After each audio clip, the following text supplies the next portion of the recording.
இயேசுவில் அன்புள்ளம் கொண்டவர்களே, கடவுள் நம்மிடம் எதிர்பார்ப்பது, கடவுள் நம்மிடம் எதை எதிர்பார்க்கிறார் என்ற ஒரு ஆழமான சிந்தனை.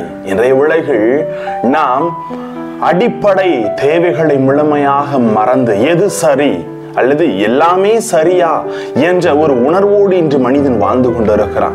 இப்பேற்பட்ட சூழ்நிலையிலிருந்து நாம் எதன் மீது நமது வாழ்வை கட்டி எழுப்புகிறோம், மணல் மீதா அல்லது பாறையின் மீதா என்ற ஒரு கண்ணோட்டத்தில் இறைவன் சிந்திக்க அழைப்பு விடுக்கிறார். கடவுள் நம்மிடம் எதிர்பார்ப்பது என்ன என்பதை வார்த்தையோடு பயணம் செய்து அறிந்து கொள்வோம். வாங்க. Praise the Lord. இயேசுவுக்கே புகழ், இயேசுவுக்கே நன்றி.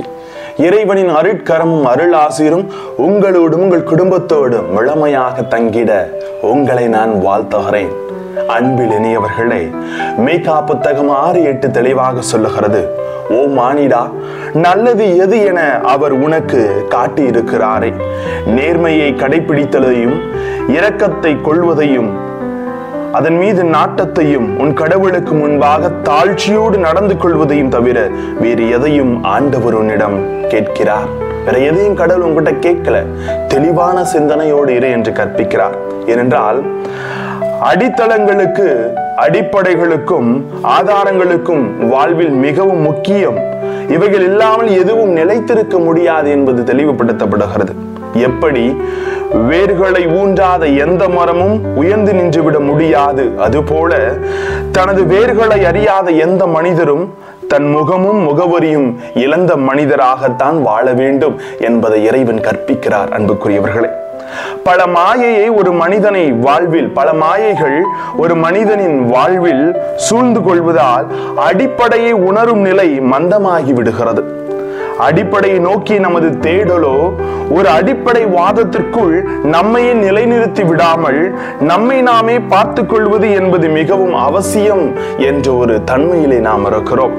ஆம், ஒரு கட்டிடத்திற்கு அடித்தளம் எவ்வளவு முக்கியமோ அவ்வளவு முக்கியம் ஒரு மனிதருக்கு அவர்களது அடிப்படைகள். ஆனால் அடிப்படைவாதம் அவசியமற்றது, அது நம்மை அடிமைத்தனத்துக்கு இட்டு செல்கிறது என்பது இன்றைய வாழ்க்கை சூழலும் இன்றைய உலகமும் நமக்கு கற்பிக்கிறது. அன்புமிக்கவர்களே, அது எப்படி என்று பார்க்கிற பொழுது நாம் தற்போது பின் நவீனத்துவ உலகில் வாழ்ந்து கொண்டிருக்கிறோம். அதாவது post modernism world, post modernism சொல்லுவாங்க.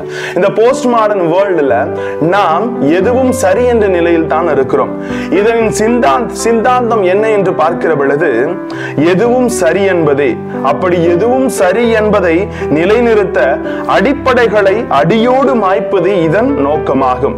அடிப்படைகளுக்கு எதிரானது தான் இந்த போஸ்ட் மாடர்ன் வேர்ல்ட், இந்த நவீனத்துவ உலகம். இதை இன்று நாம் யாரும் புரிந்து கொள்வதை. ஆகவே தான் இயேசு சுட்டி காட்டுவது போல மணல் மீது வீடு கட்டுவது என்பது எதுவும் சரி என்ற பின் நவீனத்துவத்தை பற்றிக் கொள்வதற்கு சமமாக இருக்கிறது.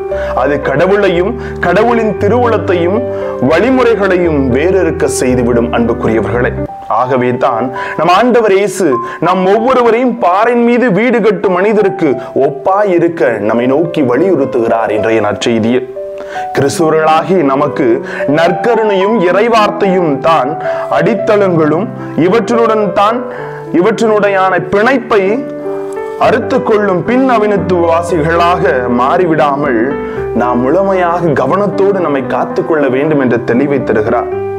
இப்படி இல்லாம நம்ம இந்த உலகமாயே இந்த நவீனத்துவம் தான் எனக்கு வேணும்னு உங்க வாழ்க்கையை மாத்திக்கிட்டீங்கன்னா இறுதி நாளில் நாம் எத்தனை முறை இறைவனை நோக்கி ஆண்டவரே ஆண்டவரே என்று அழைத்தும் விண்ணரசின் கதவுகள் மூடப்பட்டு இருக்கும்.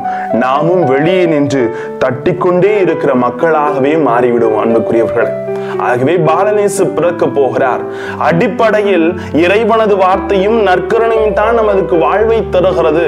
இதைத்தான் கடவுள் நம்மிடம் விரும்புகிறார் என்பதை அறிந்து நம்மையே தூய்மையாக்கி அவரிடத்திலே நம்மை பதிய வைக்க வேண்டும். அன்புமிக்கவர்களே, இந்த நவீன உலகம் நமக்கு தேவையானதை மட்டும் சொல்லித்தரும். அந்த தேவையானதை மட்டும், நமக்கு எது நன்மைகளை பயக்கிறதோ அதை மட்டும் எடுத்துக்கொண்டு இறைவார்த்தையோடும் அந்த நற்கருணை நாதரோடு நம்மை மையப்படுத்தி அந்த கிறிஸ்து நம்மில் பிறக்க நம்மை தயார் செய்ய வேண்டும். அன்புக்குரியவர்கள், அதனால தான் எரேமியா புத்தகம் 9:23-24 தெளிவா சொல்லுகிறார், ஆண்டவர் கூறுவது இதுவே. ஞானி தம் ஞானத்தை குறித்து பெருமை பாராட்ட வேண்டாம், வலியவர் தம் வலிமையை குறித்து பெருமை பாராட்ட வேண்டாம், செல்வர் தம் செல்வத்தை குறித்து பெருமை பாராட்ட வேண்டாம். பெருமை பாராட்ட விரும்புபவர் நானே ஆண்டவர் என்பதை அறிந்து புரிந்து கொள்வதிலும் பேரன்போடும் நீதியோடும் நேர்மையோடும் உலகில் நான் செயலாற்றுகிறேன் என்பதை பெருமை பாராட்டுபவராக இருக்க வேண்டும். ஏனெனில் இவற்றில் நான் மகிழ்ச்சி அடைகிறேன் என்கிறார் ஆண்டவர். இதில்தான் கடவுளுக்கு மகிழ்ச்சி இருக்கிறது.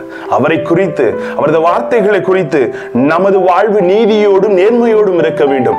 அதை மையப்படுத்தி தான் கிறிஸ்து பிறக்கிறார். எனவே அவர் பிறப்பை எதிர்நோக்கி இருக்கிறனா நமது வாழ்வில் நீதியும் நேர்மையும் உள்ளவர்களாக ஆண்டவரையே பெருமை பாராட்டி வாழ்வோம். ஆசீர்வாதம் நிச்சயம். ஜெபிப்போமா.